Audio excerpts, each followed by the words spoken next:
Entonces hoy vamos a mirar, una vez ya que vimos el miércoles pasado, los juicios de Jesús. Ahora vamos a mirar ya la muerte de Jesús y todos los eventos, ¿verdad? Las palabras, todo lo relacionado con su muerte.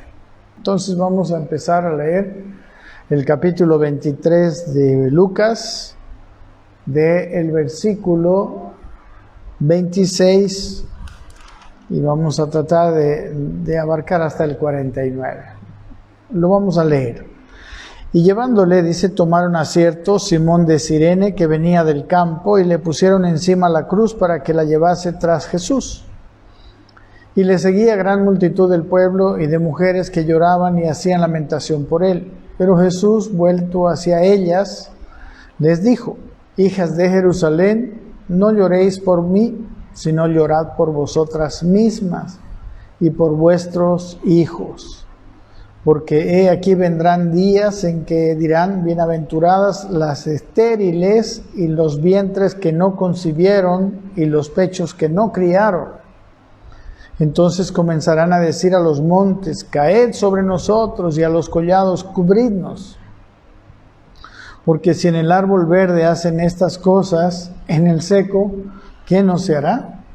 Llevaban también con él a otros dos que eran malhechores para ser muertos. Y cuando llegaron al lugar llamado de la Calavera, le crucificaron allí. Y a los malhechores, uno a la derecha y otro a la izquierda. Y Jesús decía: Padre, perdónalos, porque no saben lo que hacen. Y repartieron entre sí sus vestidos, echando suertes. Y el pueblo estaba mirando, y aún los gobernantes se burlaban de él, diciendo: a otros salvó, sálvese a sí mismo, si este es el Cristo, el escogido de Dios. Los soldados también le escarnecían, acercándose y presentándole vinagre, y diciendo: si tú eres el rey de los judíos, sálvate a ti mismo. Había también sobre él un título escrito con letras griegas, latinas y hebreas: este es el rey de los judíos. Y uno de los malhechores que estaban colgados le injuriaba, diciendo: si tú eres el Cristo, sálvate a ti mismo y a nosotros. Respondiendo el otro le reprendió, diciendo: ¿ni aún temes tú a Dios, estando en la misma condenación? Nosotros a la verdad justamente padecemos, porque recibimos lo que merecieron nuestros hechos, mas éste ningún mal hizo. Y dijo a Jesús: acuérdate de mí cuando vengas en tu reino. Entonces Jesús le dijo: de cierto te digo que hoy estarás conmigo en el paraíso. Cuando era como la hora sexta, hubo tinieblas sobre toda la tierra hasta la hora novena. Y el sol se oscureció, y el velo del templo se rasgó por la mitad. Entonces Jesús, clamando a gran voz, dijo: Padre, en tus manos encomiendo mi espíritu. Y habiendo dicho esto, expiró. Cuando el centurión vio lo que había acontecido, dio gloria a Dios, diciendo: verdaderamente este hombre era justo. Y toda la multitud de los que estaban presentes en este espectáculo, viendo lo que había acontecido, se volvían golpeándose el pecho. Pero todos sus conocidos y las mujeres que le habían seguido desde Galilea estaban lejos mirando estas cosas. Amén. Bien, vamos a empezar con la primera parte de los eventos de la crucifixión y muerte de Jesús. Desde el versículo 26 al 31, donde Jesús le da una profecía, en realidad, a las madres en Jerusalén. Pero vamos a empezar después de que Pilatos entregó a Jesús, y dice el versículo 26 que llevándole, dice, tomaron a cierto Simón de Cirene que venía del campo, y le pusieron encima la cruz para que la llevase tras Jesús, ¿no? Había un Simón, dice que este Simón, era de Cirene. Cirene es una ciudad importante al norte del África, ¿no? Era una ciudad griega, dice, situada en el África del norte. Y bueno, él sí era judío porque era de religión judía, a pesar de ser nacido en otro lugar, ¿verdad? Los judíos así son, digamos, ellos no tienen una nacionalidad por lugar de nacimiento, sino por su raza y su religión. Y dice que los cireneos, por ejemplo, en Jerusalén se reunían, había una sinagoga que se reunían entre ellos y con otras personas, y tenían una sinagoga especial, ¿no? Este Simón, pues no sé cómo lo habrá tomado él, ¿verdad? Pero recuerden que los romanos podían obligar a una persona a llevar su carga 1 milla, ¿no? Esto era totalmente legal, son 1600 metros. Ahora, no habla mucho de la reacción de Simón, pero sí se ve que él la llevó la cruz, ¿verdad? Entonces, le pusieron la cruz encima para que la llevase tras Jesús. Entonces, iba Jesús delante y Simón de la ciudad de Cirene llevaba la cruz. Y luego, dice versículo 27, y le seguía gran multitud del pueblo y de mujeres que lloraban y hacían lamentación por él. Pero Jesús, vuelto hacia ellas, les dijo: hijas de Jerusalén, no lloréis por mí, sino llorad por vosotras mismas y por vuestros hijos. Porque he aquí vendrán días en que dirán: bienaventuradas las estériles y los vientres que no concibieron y los pechos que no criaron. Entonces comenzarán a decir a los montes: caed sobre nosotros, y a los collados: cubridnos. Porque si en el árbol verde hacen estas cosas, en el seco, ¿qué no se hará? ¿No? O sea, él empieza a decir a las mujeres que ellas lloraban, ¿verdad? Las mujeres eran siempre más sensibles que los hombres.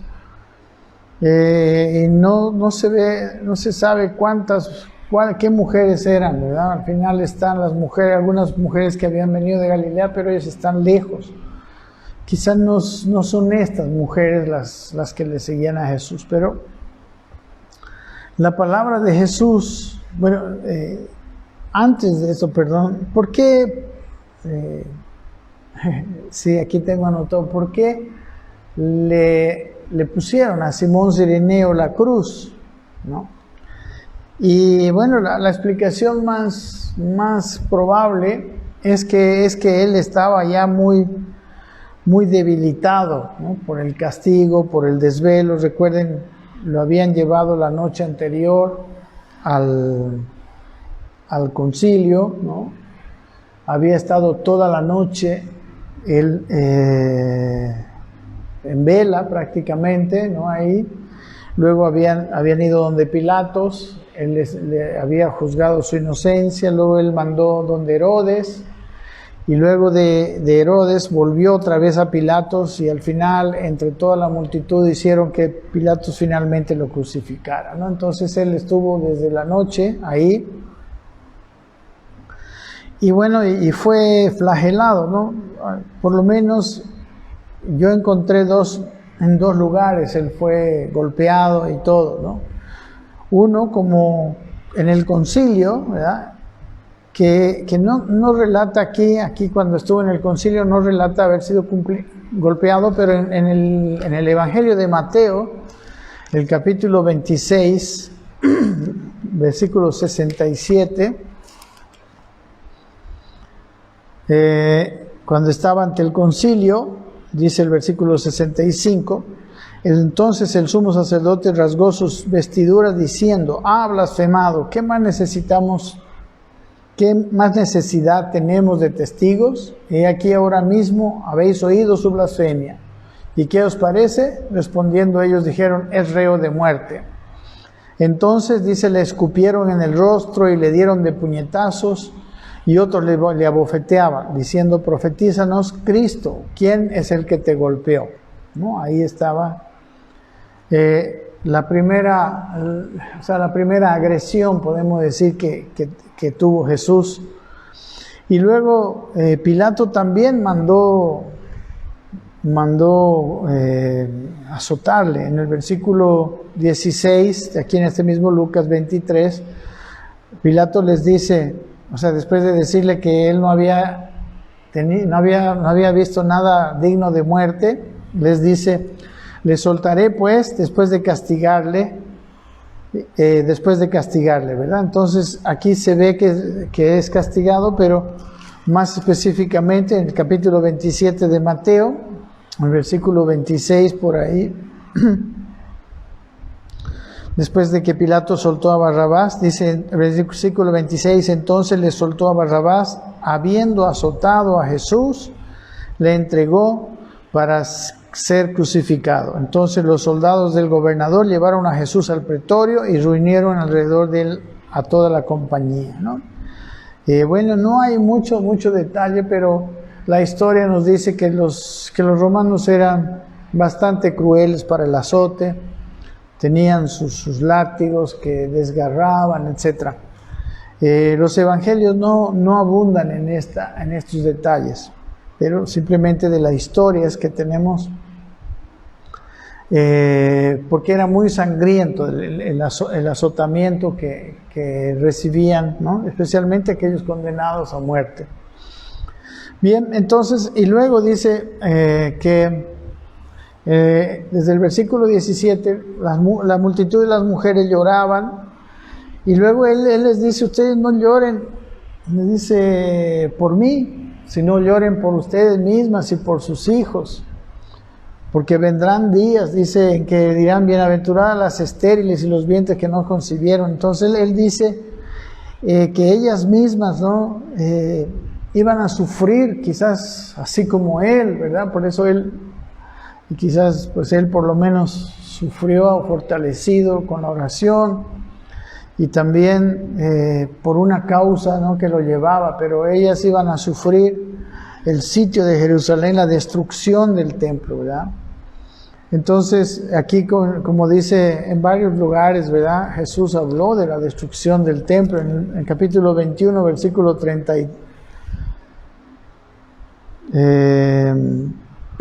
perdón, en el capítulo 21,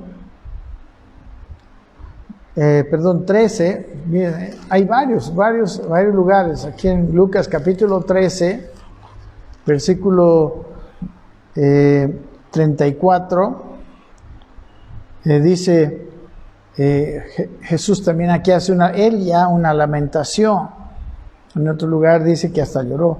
Dice, Jerusalén, Jerusalén, dice, que matas a los profetas y apedreas a los que te son enviados. ¿Cuántas veces quise juntar a tus hijos como la gallina a sus polluelos debajo de sus alas, y no quisiste?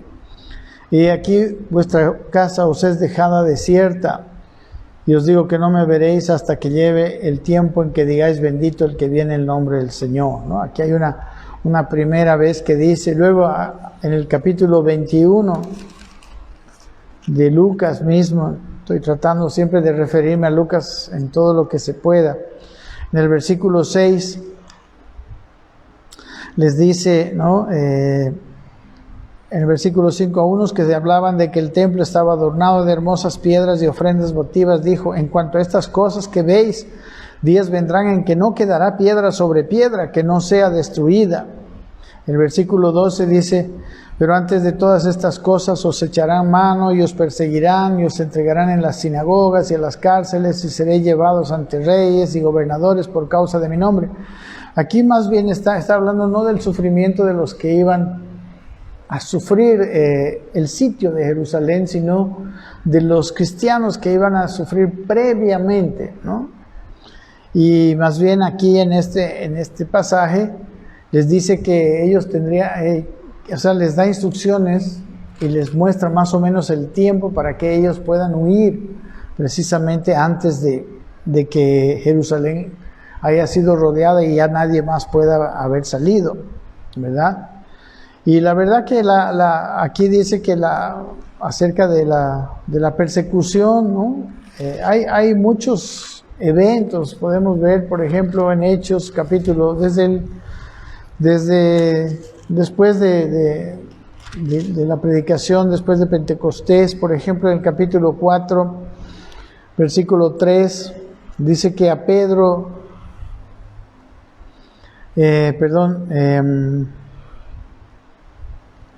a Pedro y a Juan, ¿no? Dice, y les echaron mano y los pusieron en la cárcel hasta el día siguiente porque ya era tarde, ¿no? Y luego vemos cómo ellos fueron librados, ¿verdad? Por el ángel, por un ángel. Luego, aquí en el capítulo 5, versículo 17, aquí otra vez Pedro y Juan, entonces levantándose el sumo sacerdote y todos los que estaban con él, esta es la secta de los saduceos, se llenaron de celos y echaron mano a los apóstoles y los pusieron en la cárcel pública, ¿no? Mas un ángel del Señor, abriendo de noche las puertas de la cárcel y sacándolos, dijo, y ya les envió a predicar.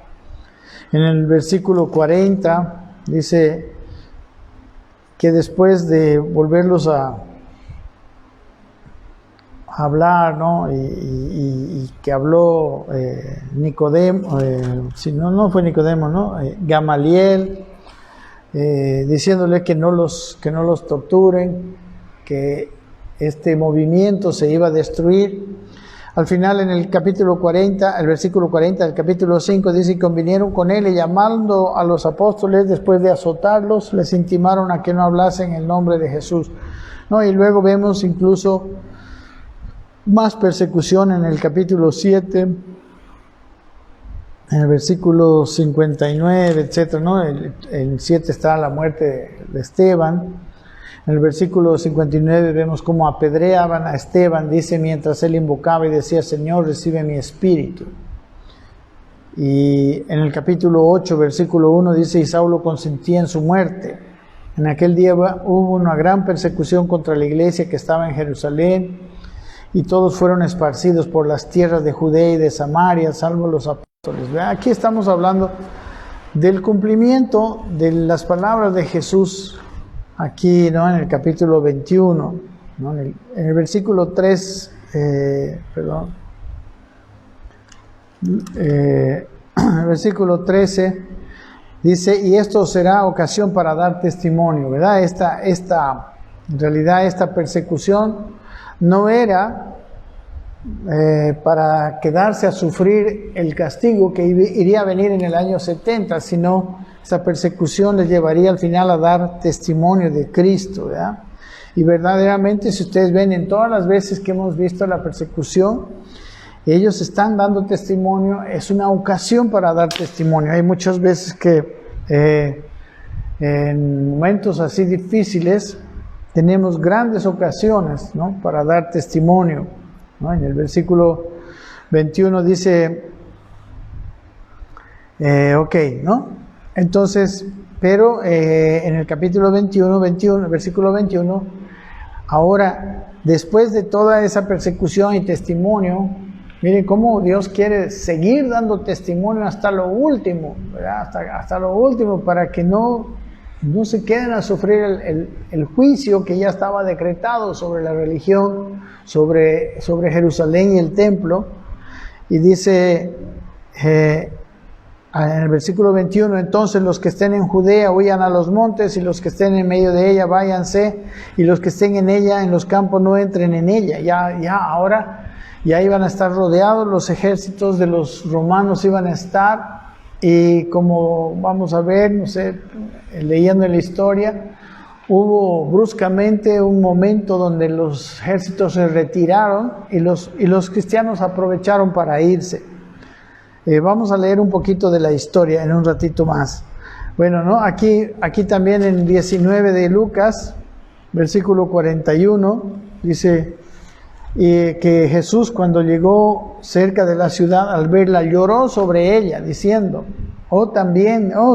si también tú conocieseis a lo menos en este día lo que es para tu paz, dice, mas ahora está encubierto a tus ojos. Porque vendrán días sobre ti cuando tus enemigos te rodearán con vallado y te sitiarán y por todas partes te estrecharán y te derribarán a tierra y a tus hijos dentro de ti, y no dejarán en ti piedra sobre piedra, por cuanto no conociste el tiempo de tu visitación. Mire qué tremendo. Esto es lo que les dice él a las mujeres aquí en el capítulo 23, del 28 al 31. ¿verdad? Que lloren por ellas más que por él, y también por los hijos de ellas, ¿no? Amén. Mejor es que, dice el versículo 29, vendrán días en que dirán, bienaventuradas las estériles y los vientres que no concibieron y los pechos que no criaron, ¿verdad?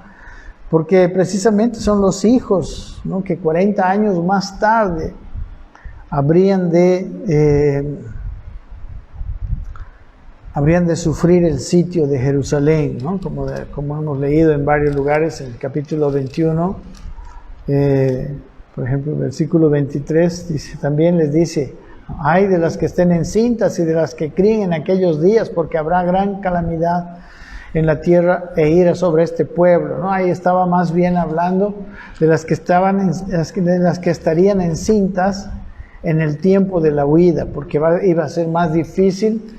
Y luego también dice en otro lugar que mejor que oren para que no sea en invierno, ¿no? Porque peor todavía va a ser más difícil la huida. En el versículo 30, aquí dice, entonces comenzarán a decir a los montes, caed sobre nosotros, y a los collados, cubridnos, ¿no? Sí dice, así, aquí como dice en el capítulo 21, 24, que caerían a filo de espada y serían llevados cautivos a todas las naciones, y Jerusalén sería hollada por los gentiles hasta que los tiempos de los gentiles se cumplan. Y dice el versículo 26, desfalleciendo los hombres por el temor y la expectación de las cosas que sobrevendrán en la tierra, porque las potencias de los cielos serán conmovidas, etc. O sea, iba a ser tan difícil, tan dura la situación que ahí iban a decir, ay, cúbrennos los montes y los collados, ¿no? Y dice el versículo 31, porque si en el árbol verde hacen estas cosas, en el seco, ¿qué no se hará? ¿No? ¿Qué es el árbol verde? En este tiempo, cuando Jesús estaba ahí, es el tiempo del árbol verde, ¿no? Realmente el árbol verde no da fruto todavía. Estaba hablando del fruto de la maldad que se iba a ver. En realidad, muy poco sabemos, en realidad, los que leemos la Biblia, porque en relatos extrabíblicos podemos ver que la situación dentro del judaísmo, ¿no?, dentro del Jerusalén, en los tiempos en que los romanos fueron a conquistar, era terrible. Ya el fruto de su maldad estaba en marcha. Miren, yo les voy a leer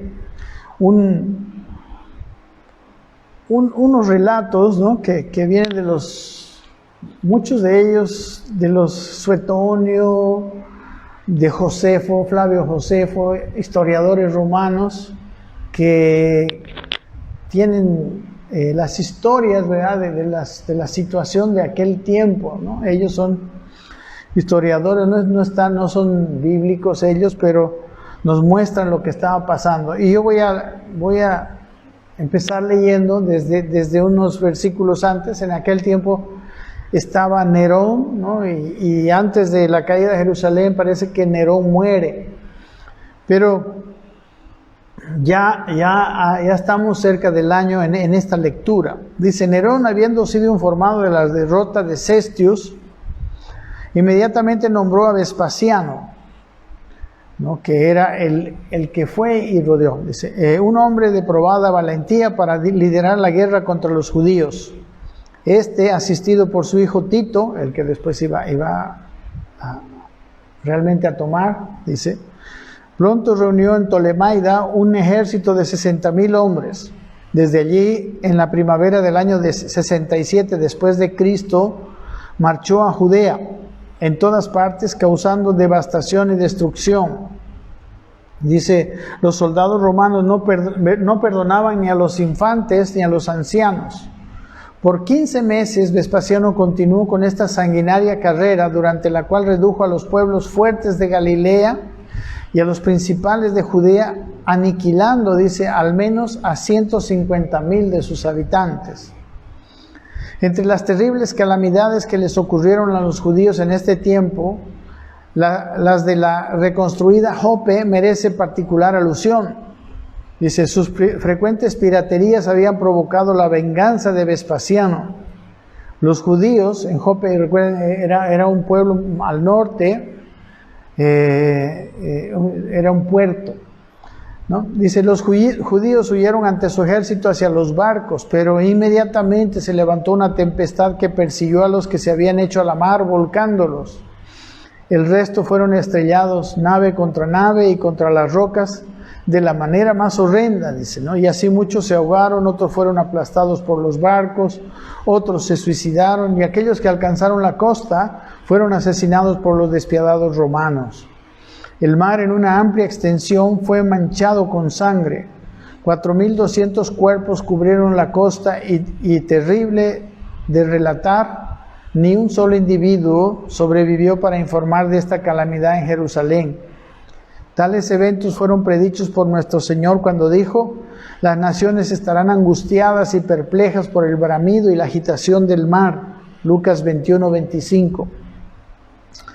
Vespasiano, después de llegar hasta Jericó, ¿no?, regresó a Cesarea para hacer los preparativos para su gran intento contra Jerusalén. Mientras estaba ocupado en esto, recibió la noticia de la muerte de Nerón, sin saber cuál iría a ser la voluntad del futuro emperador, ¿no? Él regresó y al final él mismo fue emperador. Prudentemente, dice, resolvió suspender por el momento la ejecución de su designio. Así el Todopoderoso les daba a los judíos un segundo respiro, el que continuó por casi 2 años. Pero ellos, los judíos, no se lamentaron por sus crímenes, ni se arrepintieron en el más mínimo grado, sino que más bien procedieron con actos de aún mayor enormidad. La flama de disensión civil estalló de nuevo y con mayor y espantosa furia. Estamos hablando hoy, ahora, dentro de Jerusalén. Dentro de Jerusalén la situación era tremenda. Vamos a seguir leyendo. En el corazón de Jerusalén, dice, 2 facciones contendían por la soberanía y se enfurecían una contra la otra con implacable y destructiva animosidad. Una división de estas facciones, habiendo sido excluida de la ciudad, dice, entró por la fuerza durante la noche. Sedientos de sangre e inflamados por la venganza, no perdonaron ni edad, ni sexo, ni a los infantes. Y la mañana contempló 8.500 cuerpos tirados en la calle de la ciudad santa. Saquearon cada casa y, habiendo encontrado a los principales sacerdotes Anaius y Jesús, no solo los mataron, sino que también agraviaron sus cuerpos al tirarlos y dejarlos sin entierro. Asesinaron a la gente común sin ningún remordimiento, como si hubiese sido una manada de las más viles bestias. Todo esto son palabras de los historiadores. Los nobles fueron primero puestos en prisión y luego azotados, y cuando no podían convencerlos con estos medios de unirse a su partido, les concedían la muerte como un favor. De las clases más altas, 12.000 perecieron de esta manera, y nadie se atrevía a derramar una lágrima o a pronunciar un gemido abiertamente por temor a tener un destino similar. Miren la situación de la maldad de una Jerusalén que no se había arrepentido ni durante Juan el Bautista, ni después durante la época de Jesús, y luego posteriormente incluso durante la primera parte de la predicación de los apóstoles. Llegaron a esta situación. Dice, la muerte ciertamente era la pena por la más leve y la más grave de las acusaciones. Y nadie podía escaparse por la bajeza de su rango o su pobreza, ni ricos ni pobres. Aquellos que huyeron fueron interceptados y asesinados, y sus cadáveres yacían amontonados en todos los caminos públicos. Todo síntoma de piedad parecía completamente extinguido. Por eso ahí hablaba que al multiplicarse la maldad, el amor de muchos se enfriaría. Y con ello, dice, con todo respeto por la autoridad tanto humana como divina.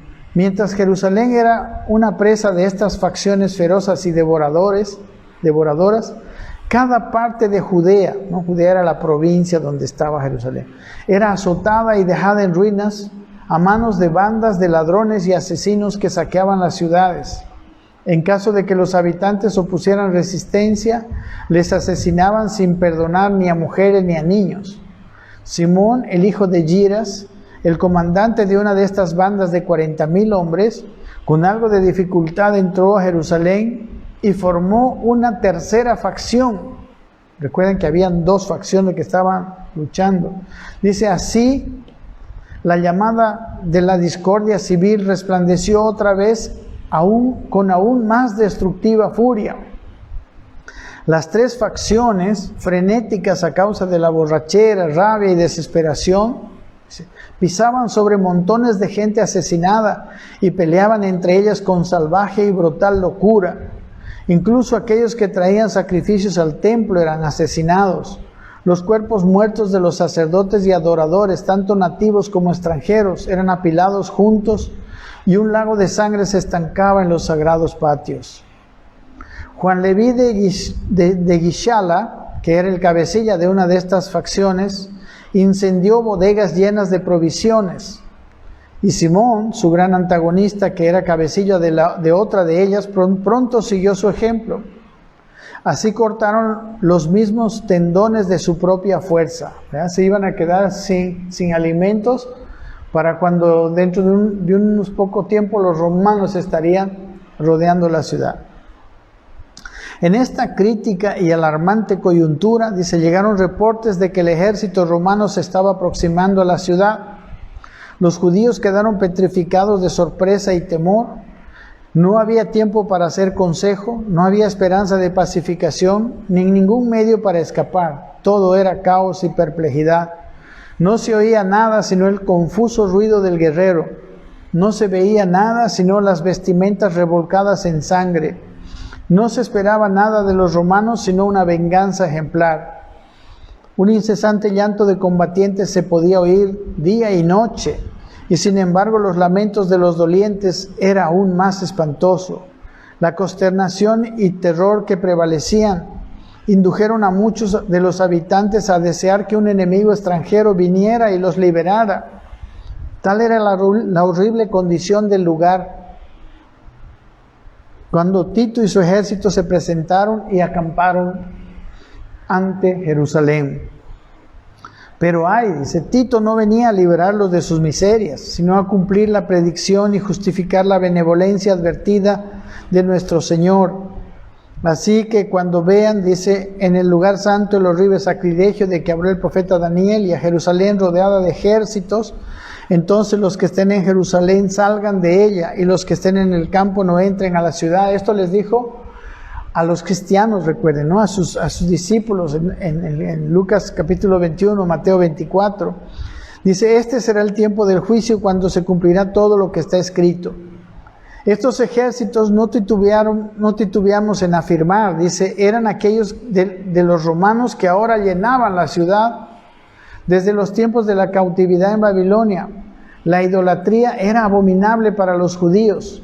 Esta aversión nacional se manifestaba incluso contra las imágenes de los dioses y emperadores romanos que los ejércitos llevaban en sus estandartes.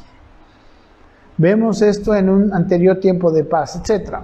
Bueno, creo que aquí ya no... en realidad los cristianos apercibidos, ¿no?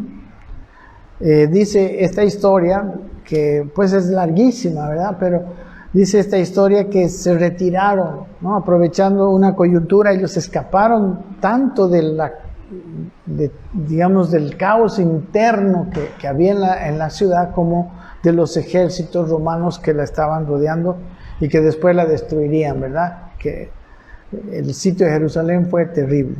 Y ellos se fueron y cruzaron el Jordán, se fueron a una ciudad llamada Pella, ¿no? Se escribe frente al Jordán, ¿no? Y ahí, así fue como ellos se libraron. Amén. Entonces, Jesús estaba diciéndole a las mamás, miren la situación en que ellos iban a estar. Por eso le dicen, no lloren por mí, lloren por ustedes y por sus propios hijos. Amén. Versículo 32. Ahora sí vamos a ver exactamente la crucifixión. Dice, llevaban también con él... ¿Qué hora es? Ok. A otros dos que eran malhechores para ser muertos. ¿Vean? Los malhechores, que eran los dos que estaban a su izquierda y a su derecha, y que más adelante uno de ellos lo seguiría injuriando y el otro se arrepentiría, ¿verdad?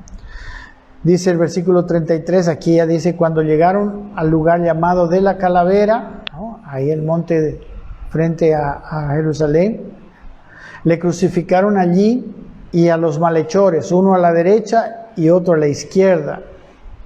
Y decía, dice el versículo 34, Jesús, Padre, perdónalos porque no saben lo que hacen. Y repartieron entre sí sus vestidas, echando suertes, ¿verdad? Como dice la profecía de Isaías 53. Miren las palabras de Jesús, Padre, perdónalos. Y luego no saben lo que hacen. Él estaba diciendo dos cosas. Primero, estaba todavía intercediendo para que Dios los perdone. O sea, el Señor muestra el deseo de Dios mismo. Miren, aun cuando Dios va a lanzar un juicio, Él quiere perdonar. Y por perdonar lo que quiere es que haya arrepentimiento, porque no va a perdonar si sigue la injusticia, ¿verdad? Nuestro Dios es justo. Y bueno, la verdad que algunos se arrepintieron, ¿verdad? Tenemos algunos relatos de arrepentimiento. Después de la muerte de Jesús todavía hubo una generación, ¿no? 35, 40 años es una generación después de tiempo para arrepentirse, ¿no?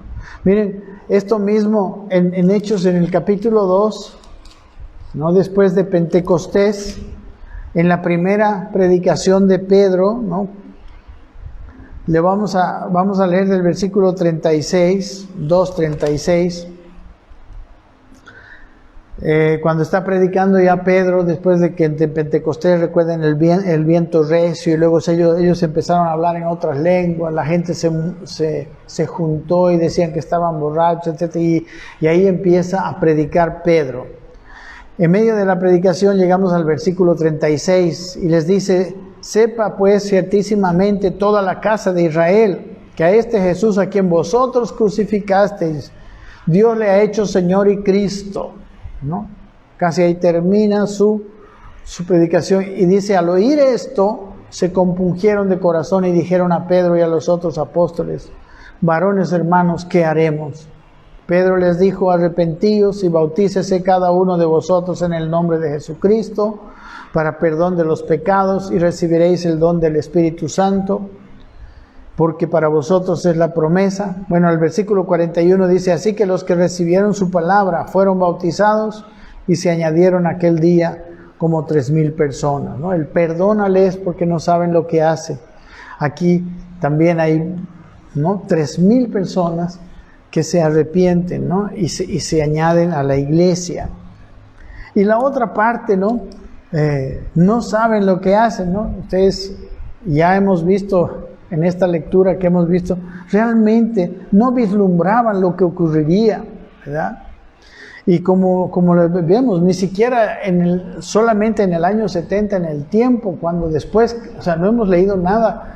Luego de que rodean los romanos y hay el hambre en la ciudad y todo eso, esto estamos hablando de años previos, del año 67, por ejemplo, y no solamente fueron esos años, sino de todas las cosas que eran parte, ¿no? Dios los entregó a su mente depravada, como dice Romano, y ellos fueron, o sea, al no arrepentirse a tanta predicación, bueno, pues llegaron a ese estado, ¿verdad? De que las facciones, cómo se mataban, se esperaban.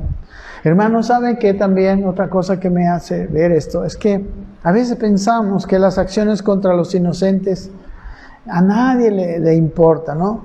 Parece que esas cosas quedarían impunes, pero no sería así. Dios en su poder, en su justicia, toma en cuenta cada cosa. Los crímenes cometidos por grupos así contra personas, gente inocente, será juzgada tarde o temprano, como aquí, ¿no? ¿Quién iba a pensar que Dios iba a lanzar semejante juicio? Porque mataron a un tipo ahí que predicaba, que era bueno y todo eso, y con él otros 2 ladrones, pero que eso se merecían. ¿Quién diría, no? Que por haberle empujado a Pilatos en el juicio a matar a Jesús, y habría de haber semejante castigo. Hoy en día también a veces vemos como que hubiera tanta impunidad por la maldad de cierta gente, pero yo les digo que ciertamente Dios va a castigarles. Amén. Dios va a llegar a castigarles. Amén. Y bueno, dice el versículo 35, y el pueblo estaba mirando, y aún los gobernantes se burlaban de él. Ellos no se arrepentían, diciendo: a otros salvó, sálvese a sí mismo, si este es el Cristo, el escogido de Dios. Los gobernantes aquí también no sabían lo que hacían. Y diciendo, dice: si tú eres el rey de los judíos. Perdón, el 36 dice: los soldados también le escarnecían, acercándose y presentándole vinagre, diciendo: si tú eres el rey de los judíos, sálvate a ti mismo, ¿no? Otros también que no sabían lo que hacían, no saben lo que hacen, decía Jesús. El versículo 38 dice que había también sobre él un título escrito con letras griegas, latinas y hebreas, que decía: este es el rey de los judíos, ¿no? Una escritura que había mandado poner Pilato, ¿verdad? Como venganza, ¿no? Porque ellos le habían obligado a crucificar a alguien que él había considerado inocente, ¿no? Una venganza sarcástica y de humillación a los judíos, ¿no? Estaba en letras griegas, que era el idioma universal de aquel tiempo, en letras hebreas para que lean los judíos, ¿no? Y en letras latinas para que los romanos también vean, ¿verdad? Para que también tenga una justificación ante los romanos, ¿no? Miren, en Juan capítulo 19 dice que los judíos le pidieron que quitara estas palabras. Capítulo 19, versículo 19 dice: escribió también Pilato un título que puso sobre la cruz, el cual decía: Jesús Nazareno, rey de los judíos. Y muchos de los judíos leyeron este título, porque el lugar donde Jesús fue crucificado estaba cerca de la ciudad, y el título estaba escrito en hebreo, en griego y en latín. Y dijeron a Pilato los principales sacerdotes de los judíos: no escribas rey de los judíos, sino que él dijo: soy rey de los judíos. Respondió Pilato: lo que he escrito, ¿no? O sea, era un escrito sí que se sentían mal, ¿no? Las autoridades romanas, ¿no? Su rey crucificado. Ok. 39. Y uno de los malhechores que estaban colgados le injuriaban diciendo: si tú eres el Cristo, sálvate a ti mismo y a nosotros, ¿verdad? Miren cómo el malhechor, otro de aquellos que no saben lo que hacen, aún estando ya tan cerca de la muerte, no se arrepintió. ¿No? Él debía arrepentirse, ¿no? Con la muerte tan cerca. Pero el otro sí, dice, este es otro de los que sí se arrepintieron, sí fue de los que, por los que oró Jesús: perdónales. Dice el versículo 40, respondiendo el otro, le reprendió diciendo: ¿ni aún temes tú a Dios estando en la misma condenación? ¿No? Le dice: tú deberías arrepentirte.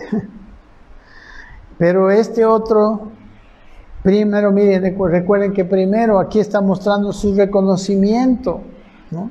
Dice el versículo 41, nosotros a la verdad justamente padecemos porque recibimos lo que merecían nuestros hechos. Aquí es una palabra de arrepentimiento. Pero no solo eso, dice, Mas este dice, ningún mal hizo. Él también, al igual que Pilato, encontraba inocente a Jesús, ¿no? Entonces, él estaba reconociendo, ¿no?, su maldad, estaba reconociendo la inocencia de Jesús. Y miren el versículo 42, y dijo a Jesús, acuérdate de mí cuando vengas en tu reino. Aquí él está reconociendo su poder, su deidad, su triunfo que iba a tener en la cruz. Amén. Y claro, Jesús le dice, entonces Jesús le dijo, versículo 43, de cierto te digo que hoy estarás conmigo en el paraíso. Miren, la respuesta de Dios siempre ante todo arrepentimiento es la misma. Esta es la verdadera respuesta. Él va a mandar juicio si no hay arrepentimiento, pero los que se arrepientan serán perdonados, ¿no? Dios quiere restaurarnos. ¿Por qué en el paraíso? ¿Qué es el paraíso? ¿Recuerdan qué era el paraíso? El paraíso fue el lugar donde Dios puso a Adán después de crearlo. El paraíso fue el lugar el huerto del Edén, el lugar donde Dios creó un ambiente donde había todo, había provisión, había todo lo necesario, ¿no? Donde Adán habitaba. Amén, hermanos. Dios quiere un arrepentimiento y quiere de nosotros una transformación para que volvamos precisamente a esa condición de inocencia que tenía Adán cuando todavía no había pecado, ¿no? Y a ese lugar de bendición, a ese lugar donde Él quiere bendecirnos. Él es un Dios bueno y amable, justo. Por eso no puede perdonar a una persona que no esté arrepentido. Él perdona a los que están arrepentidos. Mire, a este ladrón, ¿verdad? Ahí en Hechos 2, a esos 3,000 que habían hecho morir a Jesús. Bien, versículo 44, ya estamos terminando. Y cuando era como la hora sexta, hubo tinieblas sobre toda la tierra hasta la hora novena, ¿no? Se oscureció todo, ¿no? No hay explicación para esta situación. La hora sexta es el mediodía, ¿no? A las 12 del mediodía. Y la hora novena son las 3 de la tarde para nosotros, ¿no? Desde el mediodía hasta las 3 de la tarde se oscureció. Dice el versículo 45, el sol se oscureció y otro fenómeno más, y el velo del templo se rasgó por la mitad, ¿verdad? En el templo había un velo que separaba el lugar del santo del lugar santísimo, ¿verdad? El lugar santísimo era el lugar donde supuestamente, bueno, en los tiempos de Salomón, en los tiempos de Salomón, para este tiempo no, pero para los tiempos de Salomón bajaba la presencia de Dios, donde estaba el arca, ¿no? El lugar del pacto. Y ahí, a ese lugar no podían entrar, los sacerdotes solo podían llegar al lugar santo. Y entre el lugar santo y el lugar santísimo había una gran, ¿cómo se llama? Un gran velo, que le llaman velo, en realidad era como una alfombra gruesísima, ¿no? Que impedía la pasada del lugar santo al lugar santísimo, ¿no? Ahí solamente entraba el sumo sacerdote una vez al año en la fiesta del día de la expiación, ¿no? El Yom Kippur, que le llaman en hebreo.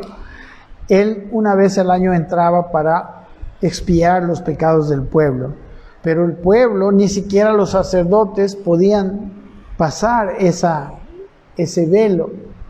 Pero interesante, aquí se rasgó desde la mitad el velo. Entonces, y Dios diciendo, ¿no? Mostrando, como dice en el libro de Hebreos, que ahora tenemos una libre entrada al trono de la gracia. Nosotros podemos entrar. Ese otro fenómeno mostró esto específicamente, ¿no?